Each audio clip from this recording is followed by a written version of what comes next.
प्रार्थना। ओम अस्तु मा सद्गमय तमसो मा ज्योतिर्गमय मृत्योर्मामृतं गमय। ओम शांति शांति शांति। Sorry about my voice. सबसे पहली बात, अभी आवाज खुली नहीं है।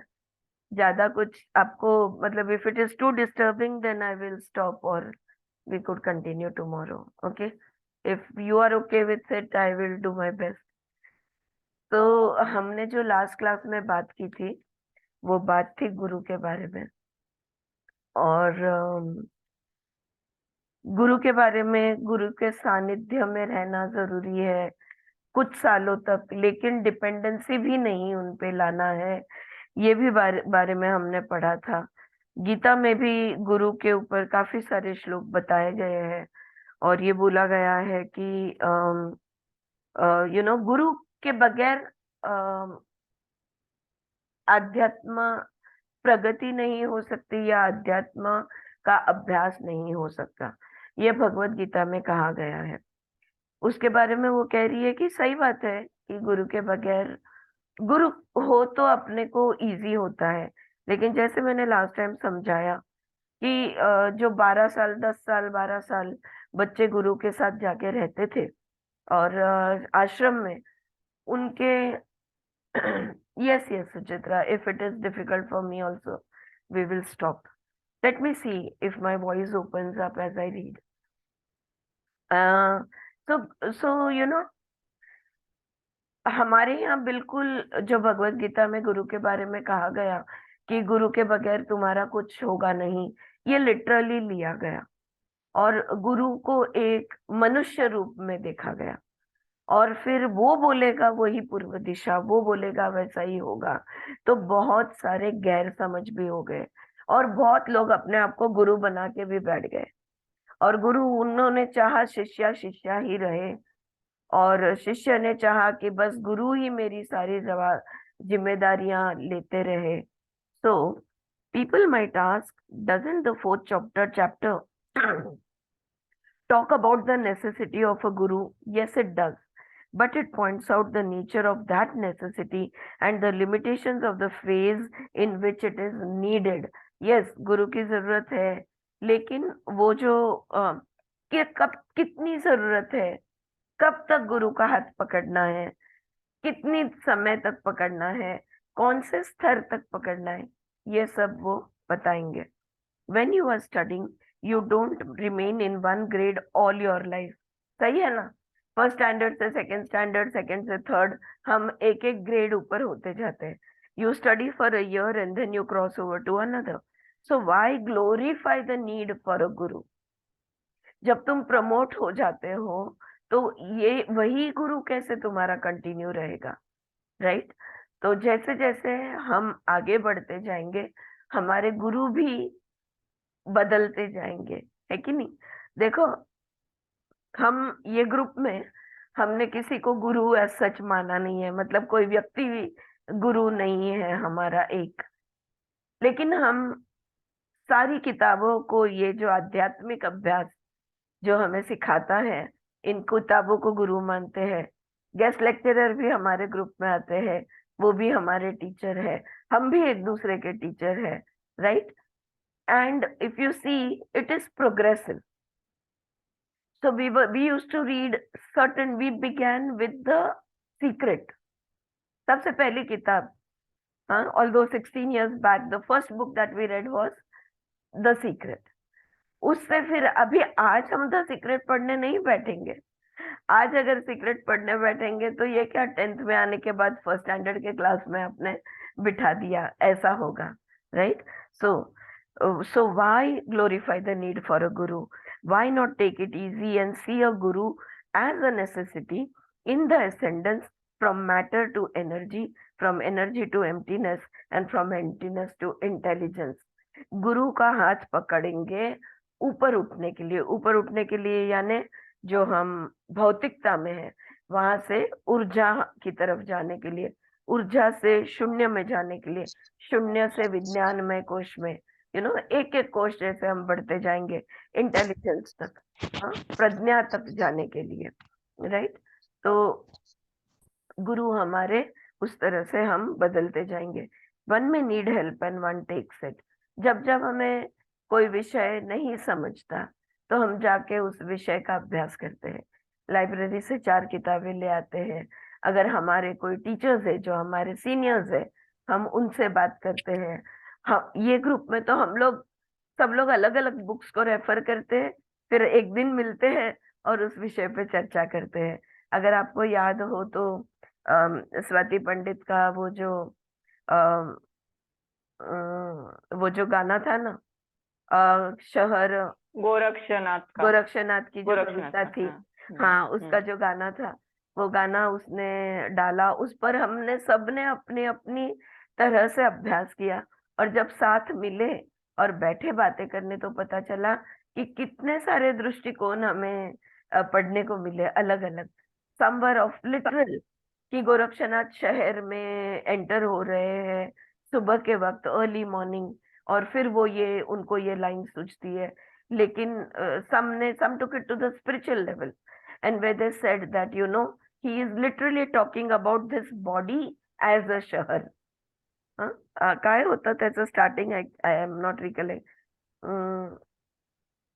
शहर घर बस्ती, थांबा मी कौन सांगते. सोता कौन जागा, है ना, कौन सोता कौन, गडी सुनी ऐसा काही. हाँ हाँ, शून्य घर शहर, शून्य शून्य घर शहर, शहर तुला घर ते बस्ती, हे कौन अग्रीमेंट देखा, साइन करायचे, कौन अभिषेक देखा कौन जाना, कौन सोता कौन जाना, जागा हम नहीं जानते। तो ये जो हमारा शहर, ये हमारा शरीर है, ये एक शहर है। इसमें इतने सारे द्वार है, 10 द्वार है। वहां पे हमारा मन जो है, ये हमें हमारी बुद्धि को वहां पे, it's a very very deep poem, and so many different singers including Rahul Deshpande, Bhimsen Joshi, Kumar Gandharva, सबने वो गाना गाया है। या गाना तो नहीं कह सकते, आई don't know what they call it, may be a बंदिश और समथिंग, बट एवरीबॉडी हैज संग दैट म्यूजिक। कहने का मतलब ये है कि जब हम साथ बैठकर अभ्यास करते हैं, जब व्हाट डू यू से, संघ बैठ के हम सत्संग होता है, तब बहुत सारा ज्यादा ज्ञान मिलता है। वन में तो हमें अगर मदद की जरूरत है, हम जरूर मदद लेते हैं। One may need help and one takes it, but building a dogma around it, resulting in a permanent incapacity or disablement of the psychological structure in the human psyche, is really misinterpreting the Upanishad or the Gita. चाहे उपनिषद हो चाहे गीता हो, मैं बोलूंगा वही सही, और मेरा दृष्टिकोण ही आपने मान के चलना है। अगर ऐसा कोई गुरु कहता है तो वो सच्चा गुरु नहीं है, क्योंकि दृष्टिकोण जितने लोग हैं उतने, जितने गुरु है, हर गुरु का भी अलग दृष्टिकोण हो सकता है। वो जो सही गुरु है वो बोलेगा सब दृष्टिकोण को सुनो, बाद में चिंतन मनन करो, और तुम्हें जो पटता है वो तुम्हारे लिए सही होगा, right. Life is a mystery. A mystery implies something which cannot be analyzed by the human brain, which cannot be captured in the framework of human thought, to which the law of causation and the concept of time cannot be applied. जिंदगी एक रहस्य है, एक गूढ़ है, और रहस्य बुद्धि से कैसे हम जानेंगे, या इस दिमाग से रहस्य कैसे हम जानेंगे? वहां जहाँ पे ऐसा ऐसा जिंदगी एक ऐसी रहस्य है जिसको टाइम के साथ हम, जिस समय का आधार लेके हम जिंदगी का अभ्यास नहीं कर सकते, और जहाँ पे कॉज एंड इफेक्ट वो भी नहीं होता है, that which is self generated, जिंदगी स्वयंभू है, स्वयं निर्मित है, self sustained and self destructive, is called a mystery. Here she is giving the definition of a mystery. What is a mystery? That which is self generated, self sustained and self destructive is called a mystery. जिसका ना अतीत है ना कोई इतिहास है, जो हमेशा था, है, रहेगा, जो स्वयं निर्मित है, स्वयं प्रेरित है, और स्वयं वही वही के वही नष्ट भी होता है, वही के वही पुनर्जन्म होता है। तो इसको ये कहते हैं mystery. The ancient wise people living in these parts of the globe use the term divine and divinity for conveying the implications of a mystery. तो जो भी कुछ गुड़ है, जो भी रहस्यमय है, उसको हमने क्या नाम दे दिया? दैवी. हाँ, या हमने उसको दैवी है, देवता है, ऐसा बता दिया. To the question why is there creation, अगर तुम पूछोगे कि ये ब्रह्मांड क्यों है, ये उत्पत्ति क्यों है, या ये निर्मिति क्यों है, ये प्रकृति क्यों है, अगर पूछोगे, the Upanishad and Vedas and the Gita would say it is there because it is there. बस है तो है. कोई भी उपनिषद, कोई भी गीता को अगर ये सवाल पूछोगे कि प्रकृति क्यों है, ब्रह्मांड क्यों है, अस्तित्व क्यों है, तो वो कहेगा बस है. और क्योंकि है वो है, क्यों नहीं होता इसमें. The question Y is the wrong question. देखा, तो क्यों है पूछोगे तो ये गलत सवाल बनेगा. Because it relates to the mind. मन जो है ना हमारा, मन हमारा बहुत लिमिटेड है, बहुत सीमित है. इसका फंक्शन का एरिया भी बहुत सीमित है. कुछ हद तक ही हमारा मन हमें काम आ सकता है, उसके आगे मन कुछ नहीं कर सकता. तो इसलिए मन ये क्यों के सवाल पूछता है. क्यों पूछकर जिंदगी कभी नहीं अभ्यासी जा सकती. जिंदगी का रहस्य जानने के लिए अगर क्यों पूछोगे, वाई पूछोगे, तो जवाब नहीं मिलेगा. Because it relates to the mind, to subjectivity, to a purpose, to a motivation, an aim, a goal. दिमाग है हमारा, माइंड है हमारा, मन है हमारा, जिसको ध्येय चाहिए, जिसको कारण चाहिए, जिसको एक्सप्लेनेशन, एनालिसिस चाहिए. जिंदगी को कोई एक्सप्लेनेशन नहीं है, कोई एनालिसिस नहीं है. The human brain can not find out why there is creation, or why was creation brought about by a big bang, or why there was a soundless explosion of silence into millions of universes. कुछ नहीं था, बहुत बड़ा शून्य था, जो शून्य बिल्कुल शांत था.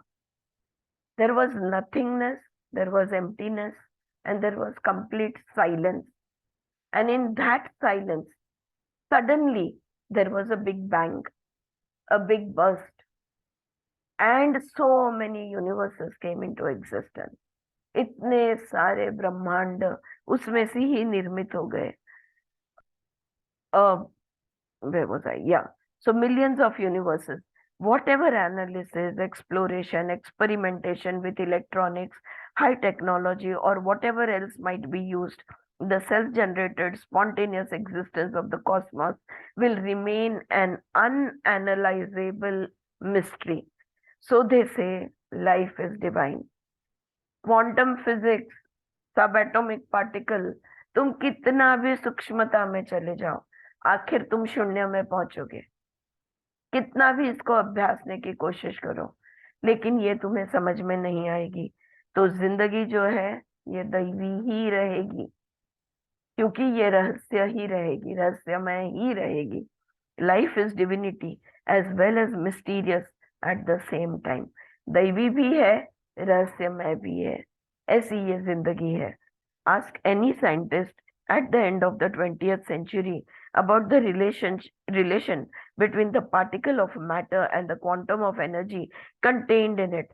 Ask them if they can calculate, describe, or define it, and they say it is inexplicable. याद है ना आइंस्टाइन के प्रिंसिपल, उसके बाद स्टीवन हॉकिंग ने सबसे ज्यादा जो उस पर काम किया, बाद में कहाँ तक पहुंचे. एक पार्टिकल ऐसा था जिसको वो नाम भी नहीं दे सकते थे, उसको समझ भी नहीं सकते थे, उसके गुण धर्म भी डिस्क्राइब नहीं कर सकते थे. उन्होंने उसका नाम दे दिया God particle. Ultimately he just left it at that okay, God particle, mystery, unknown, cannot be defined, cannot be analyzed, right? So ask them what should matter.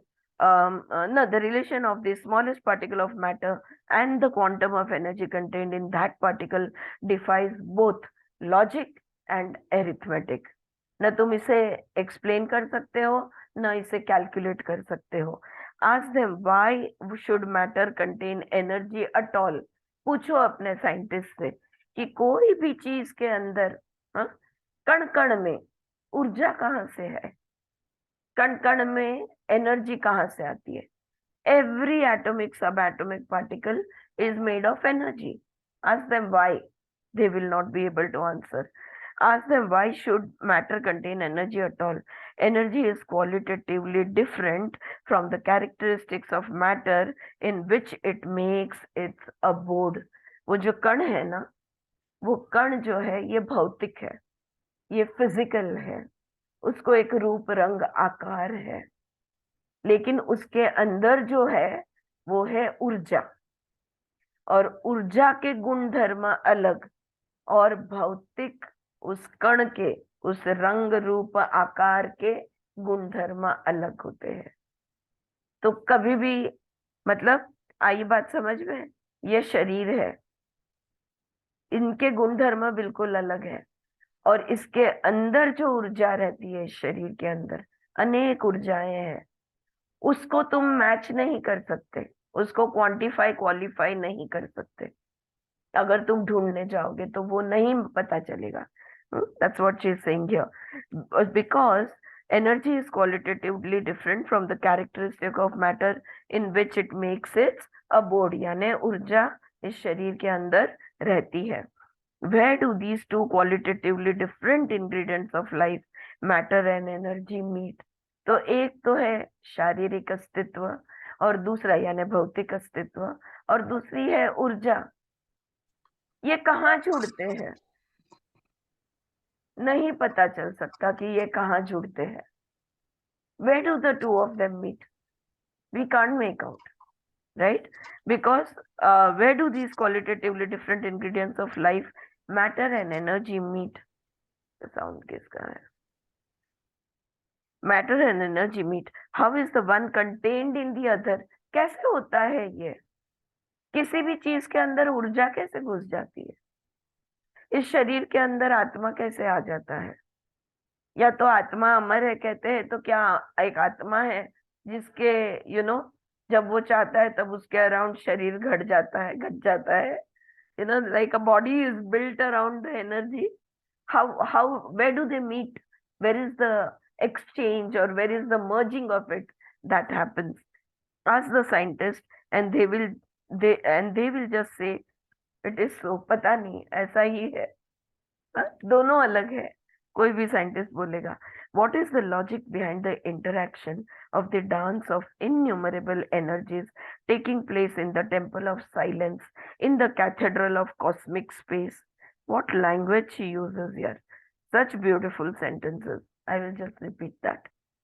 What is the logic behind the interaction of the dance of innumerable energies taking place in the temple of silence, in the cathedral of cosmic space? कितने सारे ब्रह्मांड है, so many universes. Where do they exist? They exist in space, right? हाँ, and जैसे हमारे पृथ्वी तत्व पे जो स्पेस है, जो आकाश तत्व है, इसमें बहुत सारे जीवात्मा है, living and non living things, so many of them in there. Similarly, there are so many universes in the outside space, right? And there is complete silence over there. फिर ये सारी ऊर्जाएं हैं, ये एक दूसरे के साथ कम्युनिकेट कैसे करती है? How do they communicate with each other? How do they interact? And how does the solidification of energies constituting matter takes place?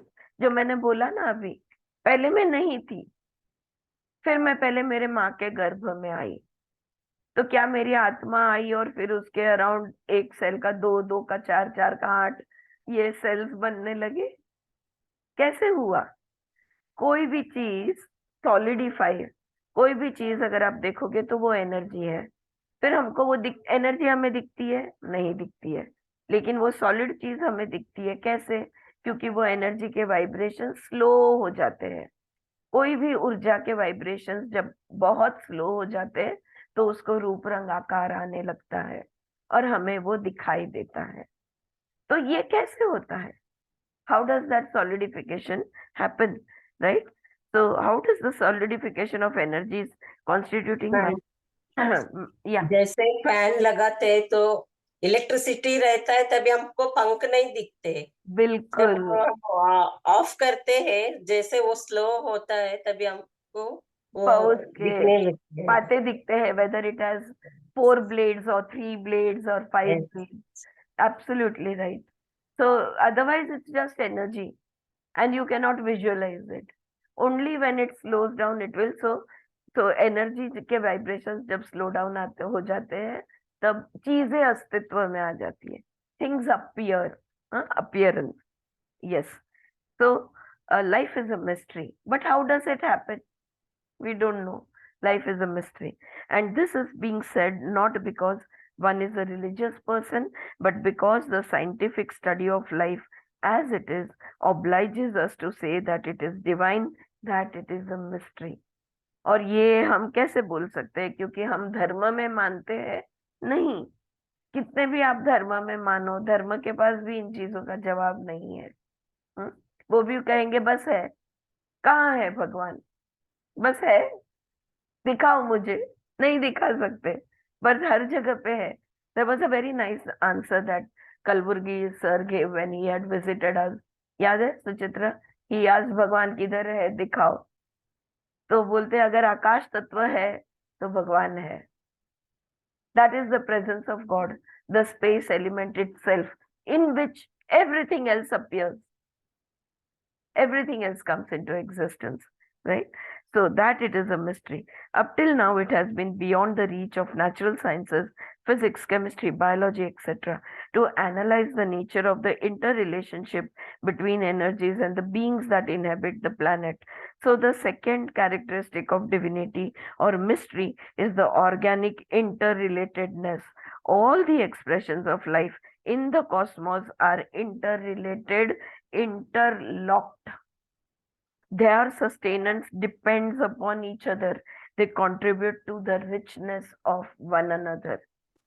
कोई भी एक जीवात्मा, कोई भी एक चीज का अस्तित्व आप बोल नहीं सकते कि अगर ये नहीं होता तो चल जाता. अगर ये पत्थर नहीं होते तो चल जाते. अगर ये कॉकरोच नहीं होता तो चल जाता. पीपल से कॉकरोच और मच्छर ये नहीं होते तो चल जाता.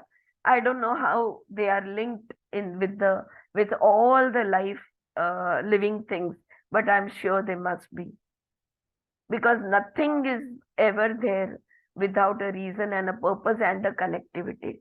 Everything, plant life, animal life, plant life, birds, everything is connected to everything. बहुत एक्चुअली यहाँ रुक कर ना थोड़ा सा सोचने की बहुत बात है. Everything is connected to everything. पृथ्वी से अन्न नहीं उगता, किसानों से उगा नहीं सकता, हम खा नहीं सकते तो हम जी नहीं सकते, राइट? अगर फसल नहीं होगी तो शायद एनिमल्स खा लेंगे, लेकिन खाए बगैर हमारा अस्तित्व नहीं है. Something or the other we have to consume to remain alive, right?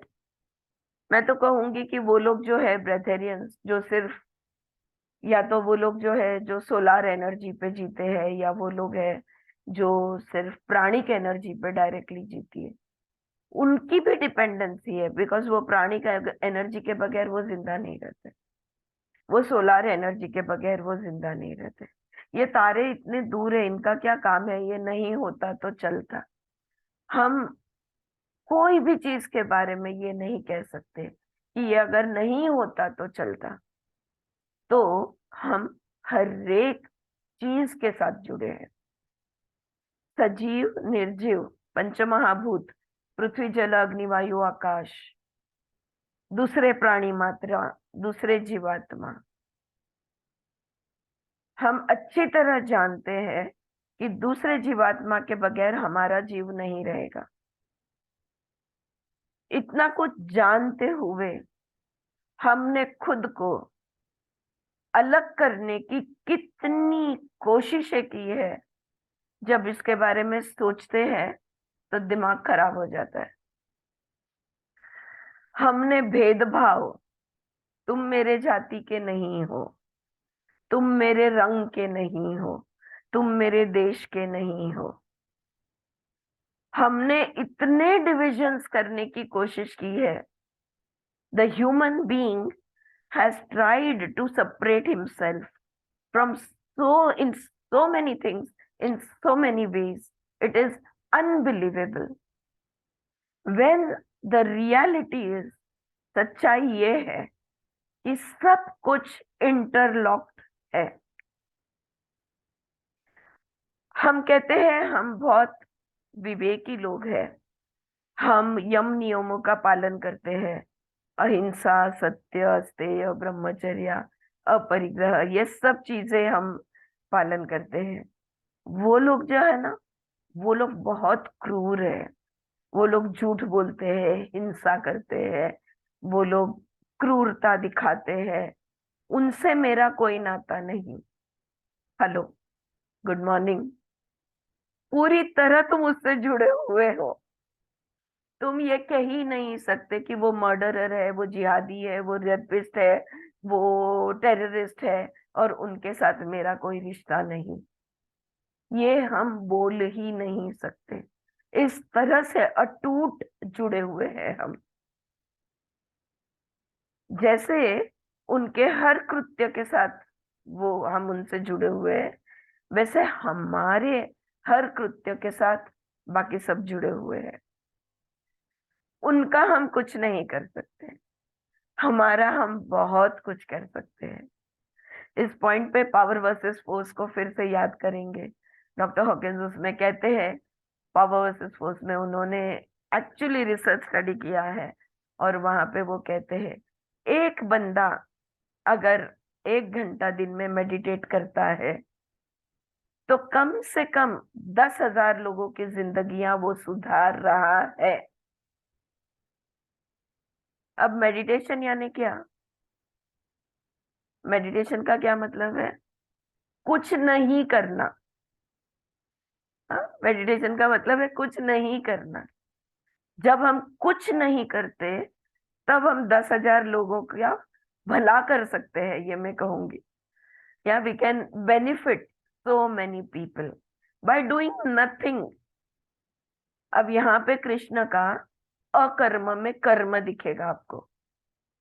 कुछ ना करते हुए हम कुछ कर रहे हैं, क्योंकि ये वाला चैप्टर जो है, चौथा अध्याय, ये कर्म योग और भक्ति योग, ज्ञान योग, तीनों के बारे में एक साथ बात करता है, right?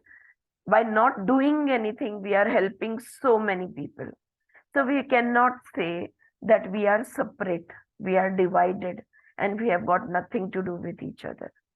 All of us are connected to all of us. हम सब एक दूसरे के साथ जुड़े हुए हैं। There is not an interdependence between different parts of a machine. It is not an interconnectedness of logical premises.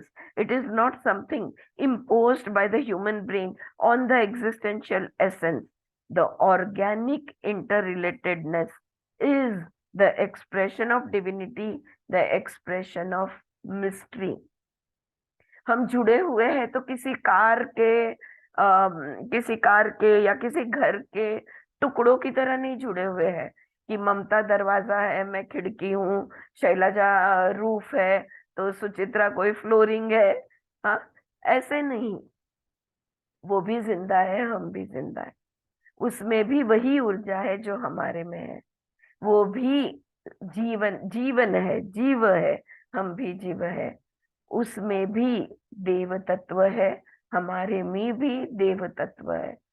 इस तरह से हम जुड़े हुए हैं।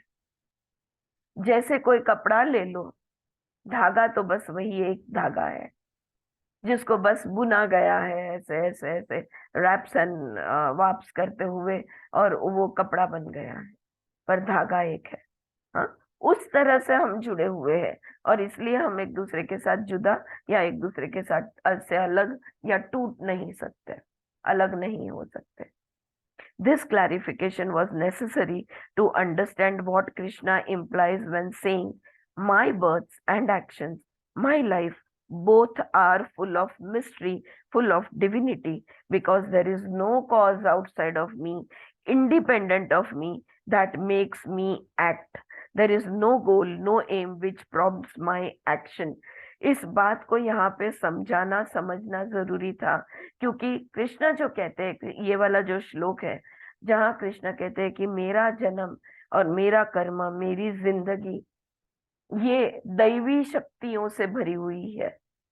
हाँ, वो खुद को कॉस्मिक एनर्जी का रिप्रेजेंटेशन या लाइफ का रिप्रेजेंटेशन बताते हैं। ना मुझे किसी ने जन्म दिया, ना मुझे कोई सस्टेन कर सकता है, ना मुझे कोई कर्म करवा सकता है, ना मेरा कोई ध्येय है, ना मैं किसी कारणवश कुछ करता हूँ। I have no goals, no aims, no need, no reason for action. All right? And there is no cause outside of me. मैं अपने लिए जीवित हूँ, मैं अपने लिए अस्तित्व में हूँ, किसी और के वजह से, किसी और के लिए नहीं। So, individuation of cosmic intelligence into the form of a human being is a global event. तो ये तो कृष्ण अपना काय रूप म्हणतो आपण त्याला, today some words are not coming to me. विश्वरूप. विश्वरूप, विराट. विराट रूप, विश्वरूप। कृष्ण यहाँ पे खुद का विश्व रूप, विराट रूप, कॉस्मिक एग्जिस्टेंस बता रहे हैं। और जब कोई कॉस्मिक एग्जिस्टेंस खुद का बताता है, अगर मैं बोलूं कि मैं आरती हूँ तो कोई नहीं देखेगा मेरे सामने, because this is just a small relative existence. It's not even a complete existence, it is just one section of existence. But when somebody is, अगर कृष्ण ये कह दे कि मैं ग्वाला हूं, तो ठीक है यार, there is nothing big to it, because that's a personality. लेकिन जब कोई विश्व रूप दर्शन देता है, जब कोई खुद का अस्तित्व क्या है ये दिखाता है, कॉस्मिक प्रेजेंस दिखाता है, तो वो बहुत बड़ी घटना है। वो एक अकल्पित जादू से भरी हुई घटना है, वो कोई छोटा मोटा इवेंट नहीं है, right? So it is a global event, a cosmic event, defying human language and logic. Logically अगर हम भगवत गीता, महाभारत, रामायण पढ़ने जाएंगे ना, तो पागल हो जाएंगे. It will not make any sense. तो जब विश्व रूप दर्शन, कृष्ण कैसे क्या विश्व रूप हो गए? No, you can not, logic नहीं है यहाँ पे. क्यों हो गए वो भी लॉजिक नहीं है. या और भाषा में कैसे समझाए विश्व रूप यानी क्या? शब्द अपूरे है. किसी भी अस्तित्व का विश्व रूप दर्शन, ये शब्दों में कैसे डालोगे? So we are proceeding today where we had left off yesterday. तो हमारी जो कर्मयोग की बात हो रही थी, अब यहाँ पे आगे बढ़ेंगे. When it comes to the physical birth of Krishna, the Hindus have interpreted it to be the result of immaculate conception, just as Christians will talk about the birth of Jesus, the Christ. This is how a sense of divinity, a sense of mystery is being explained in human terms. तो जैसे Jesus ना, उनका जन्म जो हुआ था और कैसे वो उस मतलब क्या कहते हैं, गोठा मंटो ना अपन, जहाँ पे बकरियां रखते हैं, वहां पे हुआ था. फिर 3 वाइज मैन वो उस स्टार को फॉलो करते करते वहां पे जीसस के अस्तित्व तक पहुंचे थे. तो ये जब जीसस या कोई कृष्ण जन्म लेता है, तो ये कोई छोटी मोटी घटना नहीं होती है, ये तो रहस्यमय ही होता है. हाँ, कृष्ण का भी जन्म वैसा ही था. This is how a sense of divinity, a sense of mystery is been explained in human terms. It is, however, a futile effort to explain the inexplicable, to know the unknowable. Krishna refers to the manifestation of his life as a part of the mystery, interrelated cosmic events. he says, I am a part of the cosmic event of cosmic life. तो यहाँ पे जो just 1 second friends, just 1 second.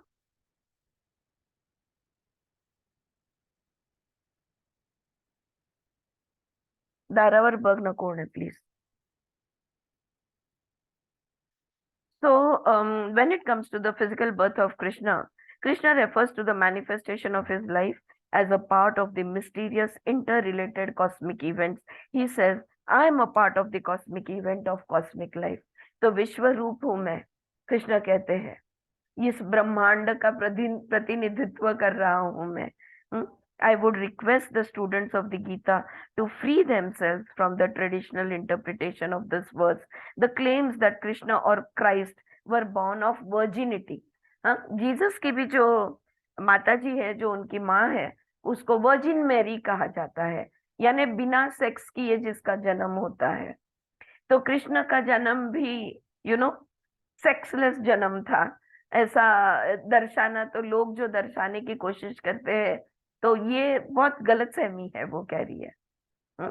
तो sex से हुआ था या बिना सेक्स के हुआ था, ये बात नहीं है, लेकिन इनका पृथ्वी पे आना, इनका मनुष्य रूप धारण करना, यही एक इतनी बड़ी घटना है कि रहस्य तो कुछ ना कुछ रखना होगा इसमें, right? So to give a mythological garb to this deep spiritual truth is a pathetic effort of the human race to gratify its collective ego that it knows and that it can explain. We want to explain Jesus's birth. We want to explain Krishna's birth. तो jail में हो गया और फिर आकाशवाणी हुई, ये सब बच्चे सुन के नहीं लेंगे. आजकल के बच्चे तो बिल्कुल सुन के नहीं लेते हैं, because they have become too scientific. They have lost the magic, they have lost the beauty, the greatness, the grandness, the grandiosity of an event. Everything has been reduced to logical, analytical explanation. But no, you cannot explain the birth of Jesus or Krishna in logic. So Krishna says to Arjun, तो अब कृष्ण अर्जुन से कहते हैं, the way life manifests and the way life functions, if it is not contaminated by human purposes and motivation, is divine, is mysterious. अगर हमारा भी सबका अस्तित्व दैवी है, तो हम क्यों दैवी नहीं है? हमें दैवी एहसास क्यों नहीं होता? हमें फील क्यों नहीं होता कि हम भी दैवी है, हम भी एक आत्मा है, ब्रह्म है, एक देव है? Why don't we feel it? Why don't we experience it? Why don't we even know it? You know why? Because for us everything purpose होना चाहिए, motivation होना चाहिए. अगर हमारे कुछ फायदा है तो ही हम कुछ करते हैं, या तो हमारी कुछ जरूरत है तो ही हम कुछ करते हैं. अगर फायदा या जरूरत नहीं है, मोटिवेशन या पर्पस नहीं है, तो हम कुछ नहीं करते. या दैट इज द, इसलिए हमें देवत्व का अनुभव नहीं मिलता. आ रही है बात समझ में? Is it making sense? या because everything we are doing for a reason. बिना मतलब के हम कुछ नहीं करते.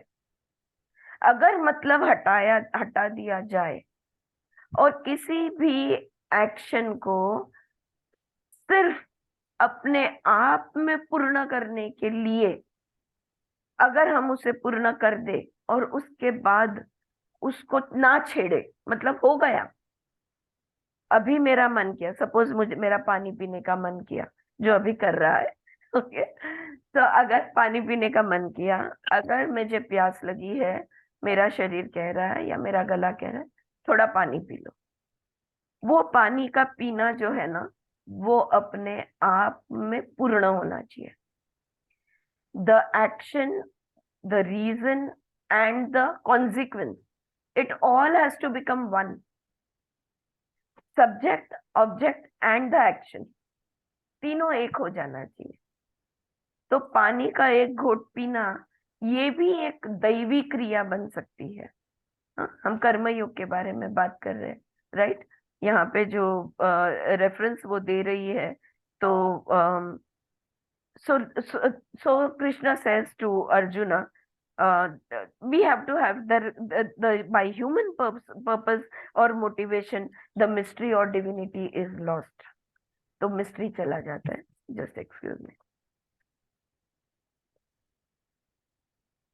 Those who understand the principle of life understand the way it functions spontaneously, causelessly, innocently.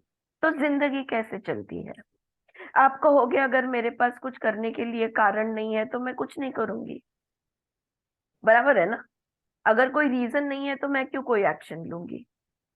You have there has to be a reason to do everything, यही कहेंगे हम लोग तो. लेकिन जिंदगी का जो तत्व है, जीवन का जो तत्व है, वो तत्व ये है कि जीवन उत्स्फूर्त चलता है. जीवन को चलने के लिए कोई कारण की जरूरत नहीं है और वो बिल्कुल नादानी में चलता है, innocently, spontaneously and causelessly. Why is life? Can you ask that question? Why is life? You cannot. Life is. We cannot ask a question. Is there a motivation to life? No. Is there a purpose to life? No. Life is. That's it.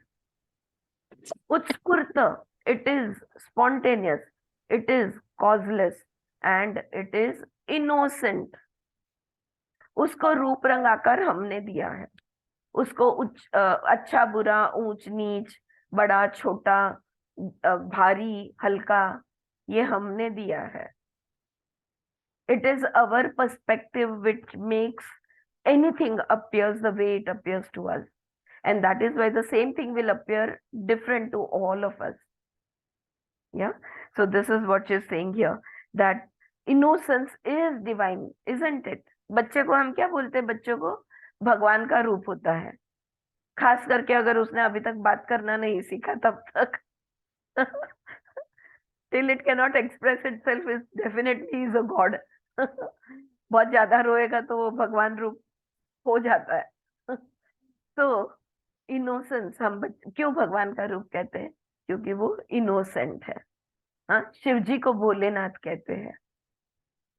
Shiva is the ultimate principle of life, the cosmic energy, the Purusha. And what do we call it? Bholenath. Because it is completely innocent. What we call the cosmos has a beingness, but it is not a person. तो ये जो ब्रह्मांड है ना, इसको अस्तित्व है पर व्यक्ति नहीं है. हाँ, व्यक्तित्व नहीं है, व्यक्ति नहीं है. When the term cosmic being or cosmic intelligence is used, people say, if there is intelligence, there must be a mind. हम कहते हैं ना कि ब्रह्मांड की शक्ति या ब्रह्मांड का विज्ञान या ब्रह्मांड की ऊर्जा जब हम कहते हैं तो ये बुद्धिमत्ता दर्शाती है, या ब्रह्मांड का तेज हम कहते हैं तो लोगों को लगता है कि तेज यानी बुद्धि आनी ही चाहिए वहां पे. और बुद्धि कहाँ पे है? बुद्धि मन में है. किस चीज का हिस्सा है बुद्धि? एक मन का हिस्सा है. They forget that intelligence has nothing whatsoever to do with the thought structure or what you call the mind.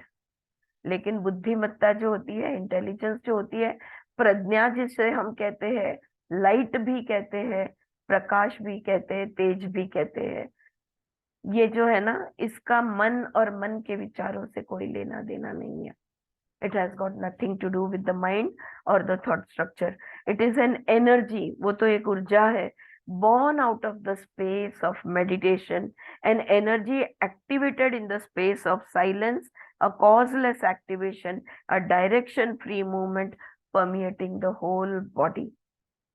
कितना ब्यूटीफुल यहाँ पे, इतना सुंदर बता रही है. ये प्रज्ञा जिसको हम कहते हैं, ये जो तेज है जिसको चैतन्य कहते हैं, ये चैतन्य एक ऊर्जा है जो born of the space of meditation, समस्थिति से जो निकलती ऊर्जा है, जो समस्थिति में, समाधि अवस्था, meditation, equanimity you can say, it comes from that space of silence and emptiness. वो ऐसी ऊर्जा है जो ऊर्जा मौन में मिलती है. It is found in the space of silence. जिसको प्रेरित होने के लिए, प्रवृत्त होने के लिए या फॉर एक्टिवेशन कोई कारण की जरूरत नहीं है. ऐसी ऊर्जा है, वो ऊर्जा अगर खुद को व्यक्त करना चाहे तो उसे कोई कारण की जरूरत नहीं है.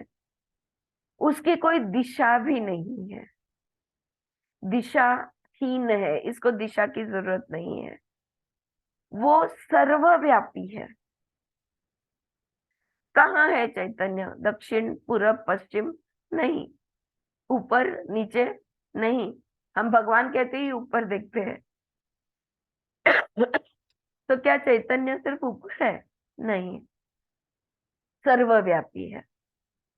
तो जो बड़े लोग हैं, जो पूजा पाठ साधना करते हैं, क्या सिर्फ वो देव है या दैवी है? नहीं, तुच्छ से तुच्छ जीवात्मा भी दैवी ही है.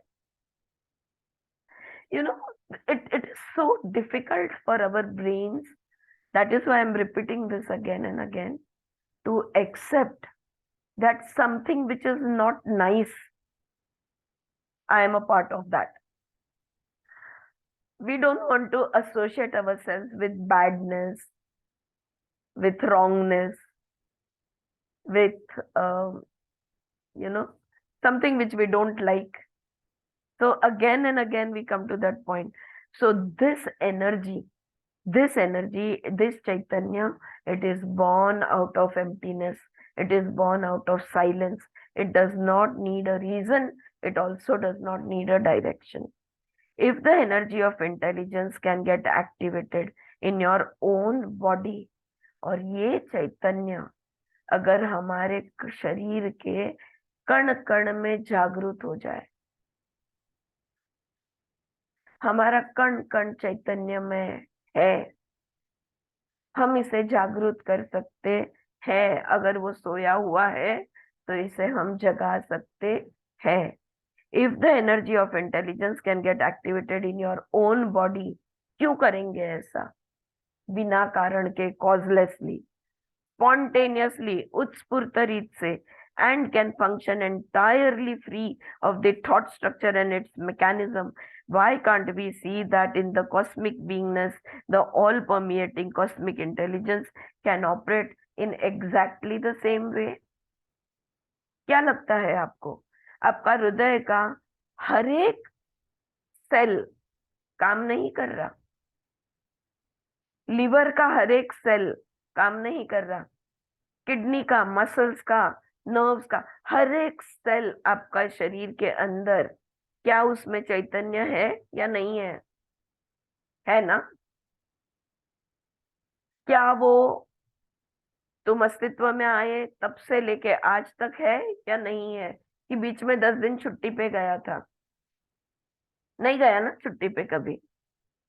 Since the time we came into existence, since the time, till the time we leave this, the soul decides to leave this body, each and every cell of our existence is full of light, full of chaitanya, full of intelligence. Does it need a reason? No. Is there a cause?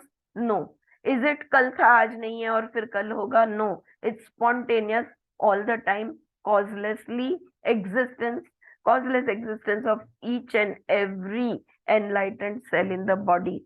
If we can be an expression of that light, of that chaitanya, then why cannot the universe be the same? That is the question she is asking over here. इस तरह से हम अगर जीवित हो सकते हैं, हमारा कण कण अगर इस शरीर का चैतन्यमय हो सकता है, तो ब्रह्मांड चैतन्य में कैसे नहीं होगा? जे पिंडी ते ब्रह्मांडी, जे ब्रह्मांडी ते पिंडी. This is how the principle came into existence. Yeah. So if the energy of love, अब देखो बहुत सुंदर बात यहाँ पे वो कह रही है. If the energy of love, of tenderness, of compassion defy your logic calculations and bargaining and transport you into a non-subjective, ego-free action and relationship. Why can't we understand the energy of love and compassion operating in the cosmic beingness with the same beauty of innocence, which is divinity? प्यार करने को कोई reason चाहिए? प्यार करने को कोई timing चाहिए आपको? प्यार करने को कोई कॉज या डायरेक्शन चाहिए? प्रेम हर क्षण, हर वक्त, चारों दिशा में हम कर सकते हैं। सही बात है कि नहीं? तो अगर करुणा भी, करुणा क्यों है? क्यों लोग दया लेते हैं? क्यों लोग माया करते हैं? Why is there sympathy, empathy? Why do people care? Do you have a reason to care? Does a reason have to exist for one to care? Definitely not. अगर कोई पक्षी गिर गया है, लग गया है, अगर कोई कुत्ता, बिल्ली, कोई पौधा पौधा खराब हुआ, किसी भी चीज को तुम्हारे दिल में करुणा जागृत होके उसको आधार देने से क्या तुम्हें कुछ मिलने वाला है? कुछ पाने वाले हो? कुछ नहीं चाहिए, क्योंकि तुमने उस मदद, अगर बिल्ली को कुछ लग गया, उठा के ले गए वेट के पास,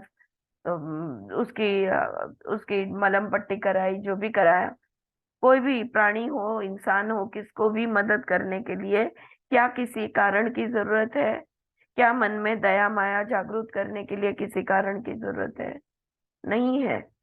तो उसी तरह जैसे हमारे दिल में बिना वजह प्रेम और करुणा वास करती है, हमारे हृदय में रहती है, ब्रह्मांड के हृदय में हमारे लिए वही प्रेम और करुणा है। भगवान के दिल में हमारे लिए वही प्रेम और करुणा है। ये मानना मुश्किल क्यों है? इंसान होकर अगर हमारे दिल में भी करुणा जागृत हो सकती है, तो भगवान तो करुणा के, वो तो करुणा इटसेल्फ है। God is God, compassion itself. फिर भी रोते रहते हैं, हे भगवान मेरी मदद कर दो, हे भगवान ये कर दो, हे भगवान। क्यों नहीं करेगा वो? Right? Such a beautiful question. तो why can't we understand the energy of love and compassion operating in the cosmic beingness with the same beauty of innocence which is divinity? हम भगवान है तो ब्रह्मांड भगवान क्यों नहीं है? और जो भी हमारे साथ हो रहा है, जो भी सिचुएशन को हम फेस कर रहे हैं, जो भी हमारे अनुभव हो रहे, अच्छे बुरे लोग हमारी जिंदगी में आते हैं जाते हैं, क्यों हम कारण ढूंढते हैं? Why does it need, why do we need to know it, understand it, explain it, analyze it? Why do we struggle so much? It is the mind which makes us struggle, because it is only and only the mind which asks for a reason, for a motivation, for an explanation, for an analysis. तो हम जिंदगी मन की जीते हैं, अपनी जिंदगी नहीं जीते। अगर हम अपनी जिंदगी जीने लगेंगे तो हम देव तत्व में जिएंगे,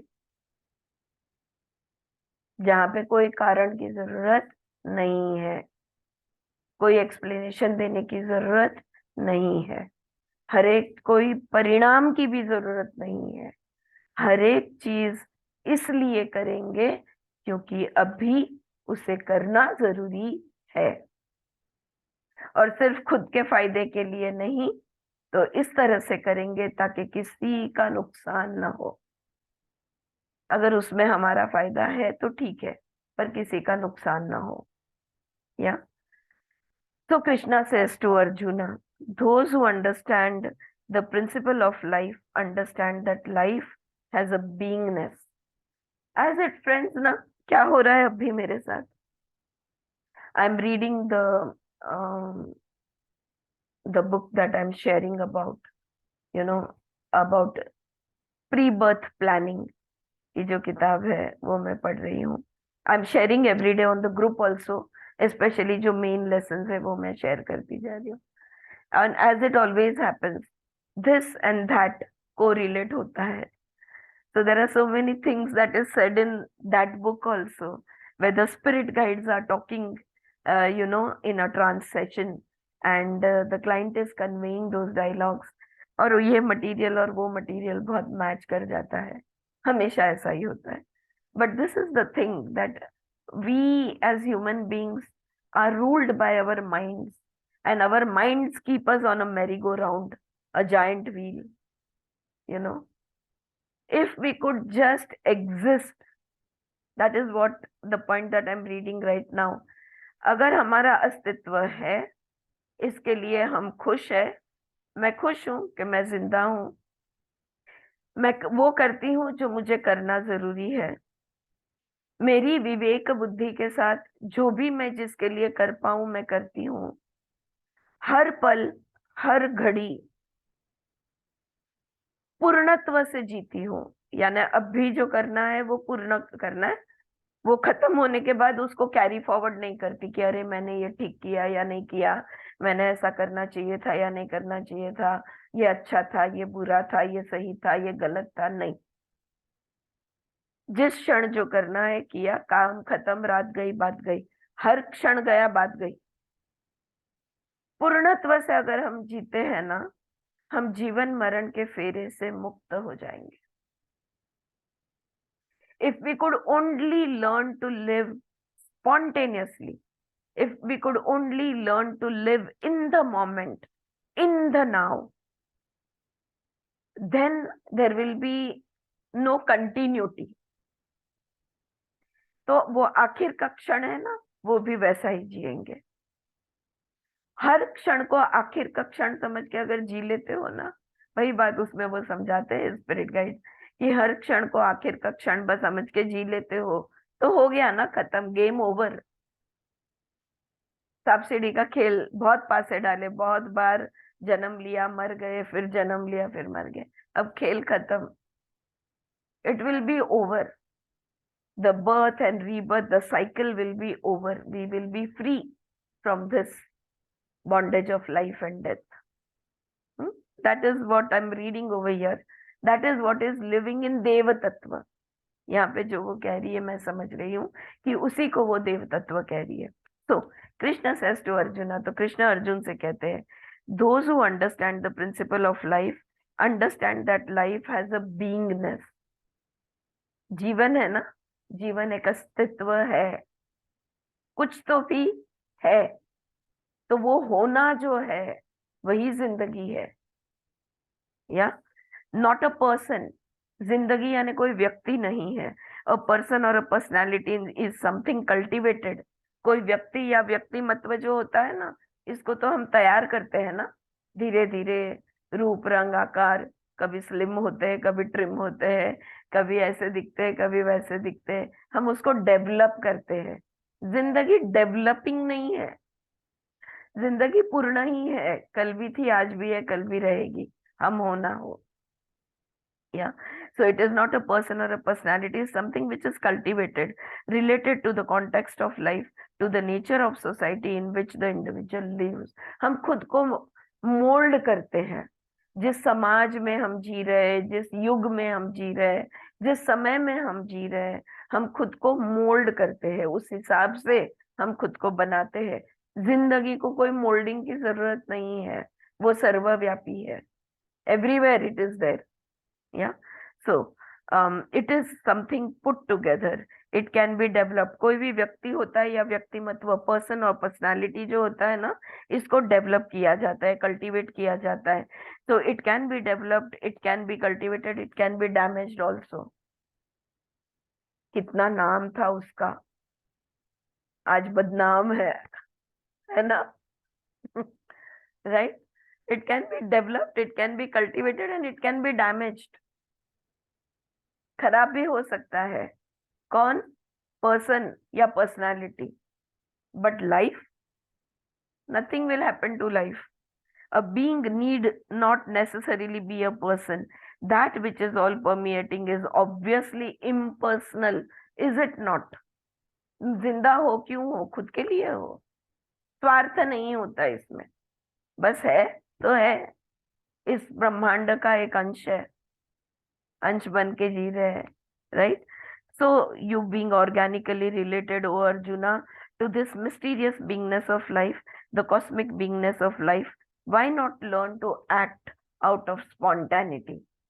तो अर्जुन समझ रहे हो मेरी बात को? कृष्ण पूछ रहे हैं, इस ब्रह्मांड का एक अंश हो तुम, ब्रह्मांड उत्स्फूर्त अस्तित्व में है, स्पॉन्टेनियस एग्जिस्टेंस, तो तुम्हारा भी अस्तित्व स्पॉन्टेनियस होना चाहिए। फिर चाचा, मामा, गुरु, ग्रैंडफादर, ये सब संबंध में क्यों अटक रहे हो? तुम आत्मा हो, वो भी आत्मा है, तुम देव हो, वो भी तो देव है। जिंदगी जिंदगी है, जो करना है, जो जरूरी है, वो करना है। उधर ही बात खत्म क्यों नहीं करते हो? आगे की क्या स्टोरी बता रहे हो कि नहीं फिर बहुत बुरा होगा, विधवाएं हो जाएगी, बच्चे अनाथ हो जाएंगे, वगैरह वगैरह, ये सब क्या बोल रहे हो, right? So, being organically related, O Arjuna, to this mysterious beingness of life, the cosmic beingness of life, why not learn to act out of spontaneity? इस घड़ी, इस क्षण जो करना है, बस। Now let us proceed with Krishna and look at the word spontaneously. मुझे लगा ही था विमला जी इतने इजीली हमको छोड़ेगी नहीं। ये जो उत्स्फूर्त शब्द है ना, स्पॉन्टेनियस, सॉरी, ये जो वर्ड है कि टू लिव लाइफ स्पॉन्टेनियसली, तो कृष्णा क्या कहना चाहते हैं जरा हम देखते हैं। Let us proceed with Krishna and look at the word spontaneously, which is again a code word for the terminology of spirituality, which is the science of life.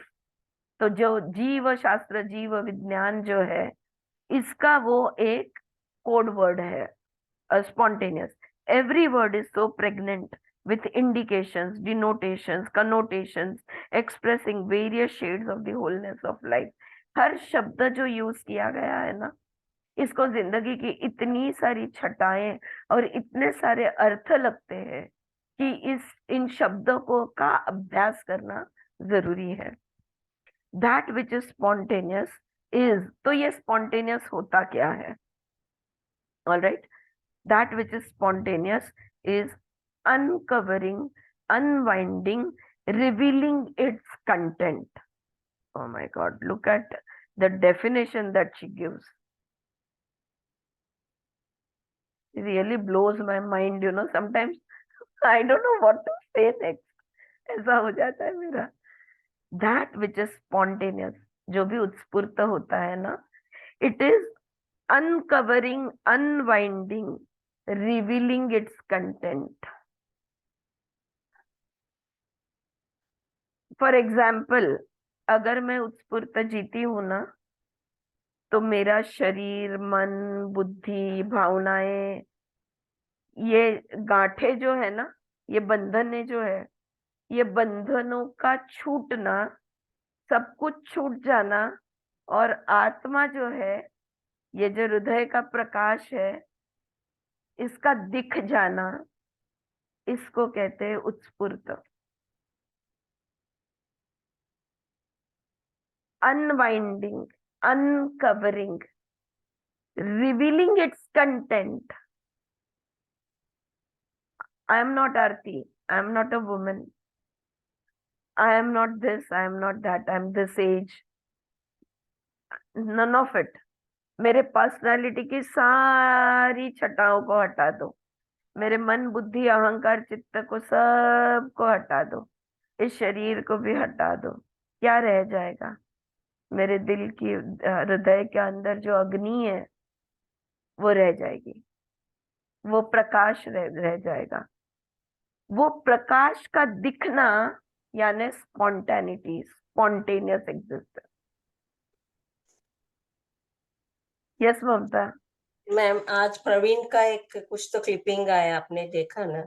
हाँ। सेम उसको मैं ये कनेक्ट करूंगी। अच्छा, बच्चे स्पॉन्टेनियस रहते हैं ना, हम उनका हमारे पास्ट के एक्सपीरियंस के वजह से उनका फ्यूचर का सोच के उनका स्पॉन्टेनिटी किल करते हैं। बराबर, सेम वैसे ही है। बिल्कुल। जजमेंट, अंदाज लेते हैं, यस जज करते हैं, और हम स्पॉन्टेनियस नहीं होते। बिल्कुल बिल्कुल सही। Even Sadhguru's today's message is also something related to this. I'm not able to recollect the exact word, but yes, I will share that on. When you reveal your true nature, who Uh-huh. you really are, that is your spontaneous existence. We never do that. We have so many faces. We have so many masks. ऐसे लोगों के बीच जाएंगे तो ऐसा behave करेंगे, वैसे लोगों के बीच जाएंगे तो वैसा बिहेव करेंगे। हम हमारी पर्सनालिटी घुमाते रहते हैं ऑल द टाइम। लेकिन देखो, कोई कोई लोग है ना, अगर वो तुम्हारे सामने दिखते हैं तो ऐसे लगता है कि हम नंगे हैं। वो हमारे अंदर तक देख गए।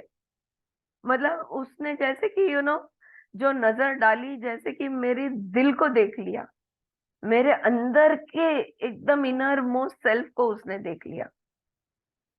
इस नजर से देखने वाले लोग हैं। That is spontaneous. If we are spontaneous, हम भी सब अंतर्यामी बन जाएंगे।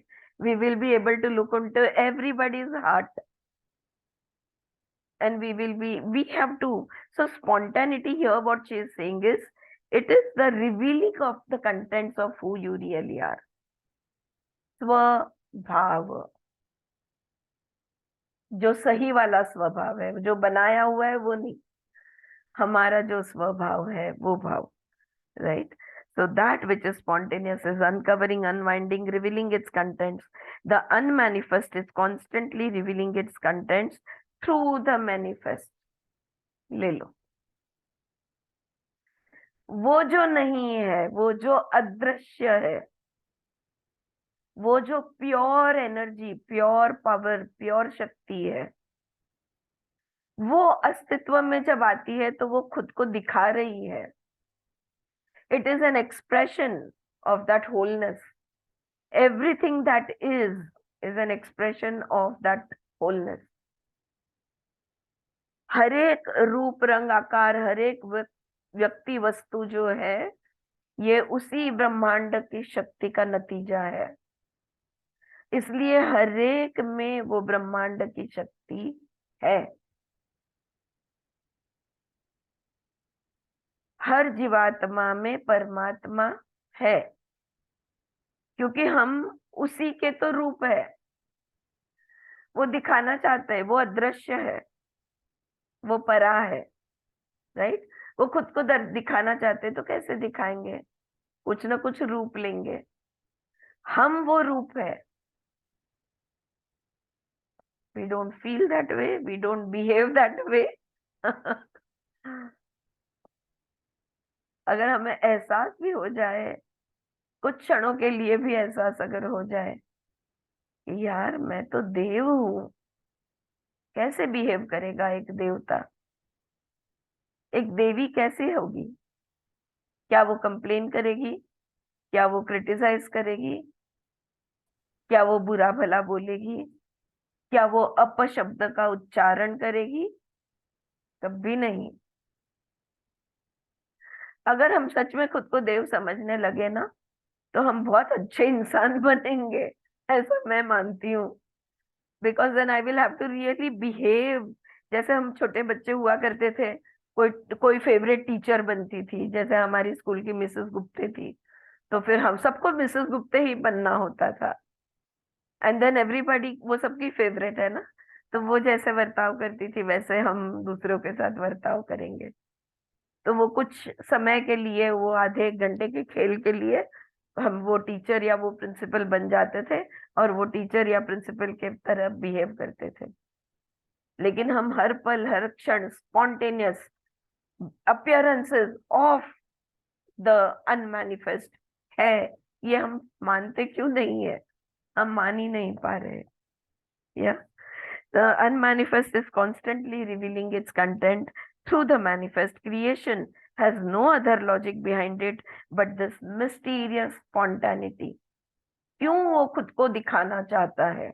ब्रह्मांड की शक्ति ये ब्रह्मांड निर्मित करके खुद को दर्शाना क्यों चाहती है?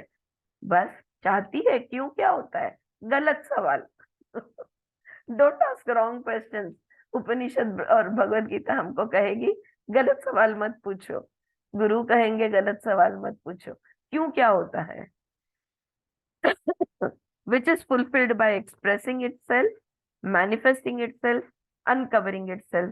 क्यों किया? क्यों ब्रह्मांड ने रूप लिए? ये दुनिया बनाने वाले, क्या तूने दुनिया बनाई? हाँ, ये क्यों क्यों बनाई? क्यों नहीं होता कुछ भी? वो दुनिया जो बनाई है वो बनाना ही सब कुछ है। नो रीजन, कोई कारण नहीं, कोई परिणाम नहीं, बस है। there's no reason for the existence. Yeah, by expressing itself it is fulfilling itself. उधर ही उसकी तृप्ति है। खुद का दर्शन देने में ही जीवन की अपनी तृप्ति है। Yeah, so uncovering itself, the implicate becoming the explicate, to use the term of modern physics. हाँ, इम्प्लीकेट एंड एक्सप्लिकेट, ये शब्द साइकोलॉजी में भी बहुत आपको सुनने को मिलेंगे और साइंस के वर्ड्स है ये, कि जो इम्प्लीकेट है वही एक्सप्लिकेट होता है, जो है वही दिखता है, तो दर्शन होता है। हम दर्शन नहीं करते लेकिन दर्शन होता है। David Bohm has written a great deal about the implicate and the explicate order. अभी मेरी फ्रेंड के साथ ये डेविड बॉम के किताबें भी बहुत यूट्यूब पे अवेलेबल है, आई मीन उनके लेक्चर्स भी अवेलेबल है। बहुत फैंटास्टिक लिखते हैं। I will spell it DAVID, David BOHM, Bohm. Okay, so David Bohm has written great deal about the implicate and the explicate order. इसको साइकोलॉजी में कहा जाता है the implicate order of things and the explicate order of things. तो इसके बारे में उन्होंने बहुत लिखा है। Furchoff Capra talks about the Tao of physics and the cosmic dance of energies, and David talks about the implicate manifesting itself in the explicate and the explicate going back through involution to the implicate and so on. जो भी कुछ आता है वही वापस जाता है। कोई धर्म इसको मना नहीं करा। जहां से हम आए हैं वहीं हम वापस जाएंगे। एनर्जी से हमने फॉर्म लिया है, जब हम फॉर्म छोड़ेंगे हम फिर से एनर्जी बन जाएंगे। It is very interesting. It is sorry, it is very interesting how physics and metaphysics go together. The physics seems to be on the verge of becoming metaphysics. दोनों, it goes hand in hand. The beingness of cosmic life manifests, reveals or expresses its own contents. There is no reward for it. There are no fruits for it. The beingness is fulfilled through the revelation, through the manifestation. दुनिया बनाने वाले, तूने दुनिया क्यों बनाई? कोई क्यों नहीं है, वो बनने में ही उसकी तृप्तता है। कोई फल की अपेक्षा नहीं है। बनाने से कोई उसको एक ट्रॉफी मिलने वाली नहीं है, कोई अवार्ड मिलने वाला नहीं है, अपेक्षित भी नहीं है। The beingness is fulfilled through the revelation, through the manifestation. और इसलिए कृष्णा कहते हैं, I am an organic expression of that cosmic principle of life. Though I am in the human form, I am the organic expression of the wholeness, the principle operating in that wholeness. वो जो पूर्णत्व है, ये पूर्णत्व का मैं रूप हूँ। मेरे होने के लिए कोई कारण की जरूरत नहीं है। मैंने मनुष्य रूप धारण किया है, पर है तो मैं ब्रह्मांड की शक्ति ही हूँ। This way of looking at it throws quite a different light upon the issue of incarnation. If this point is sufficiently clear, let us proceed to the next point that Krishna is making at nearly the center of the 4th chapter. अगर ये मुद्दा ध्यान में आ गया हो कि जीवन के लिए, जीवन के अस्तित्व के लिए कुछ होना जरूरी नहीं है, कोई कारण जरूरी नहीं है, और होने से उसमें ही उसकी तृप्तता है, वही सब कुछ है, कोई अलग से उसका कोई परिणाम नहीं होने वाला। अगर ये बात ध्यान में आई हो तो अगला मुद्दा जो कृष्ण करते हैं चौथे अध्याय के मध्य भाग में, he says life is self fulfilled, it is fulfilled in being what it is. Alright, life is self fulfilled. जिंदगी के होने में ही उसका पूर्णत्व, उसकी तृप्ति, उसकी संतुष्टि है। बस होने से ही उसका सब कुछ है। इस बात को और ज्यादा अभी अभी ये जो दूसरा मुद्दा चालू हो रहा है, life is self fulfilled, it is fulfilled in being what it is, इसका काफी सारा एक्सप्लेनेशन इसके आगे है।